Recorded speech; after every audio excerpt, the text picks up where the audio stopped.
لما تمتلك وحدة فندقية في منطقة سياحية زي الساحل الشمالي والغردقة ومنطقة راس الحكمة، ده مش بس بيكون استثمار آمن، لا ده من أكتر أنواع العقارات اللي بتجيب عائد سريع ومستمر. بس السؤال هنا، إيه العائد اللي ممكن تحققه من العقار الفندقي؟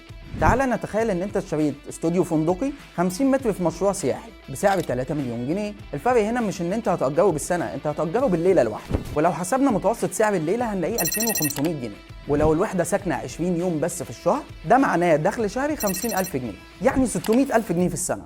وهنا العائد ممكن يوصل 20% سنويا او اكتر حسب نسبة الاشغال الشهرية والسنوية، وده ضعف العائد على الاستثمارات السكنية او الادارية.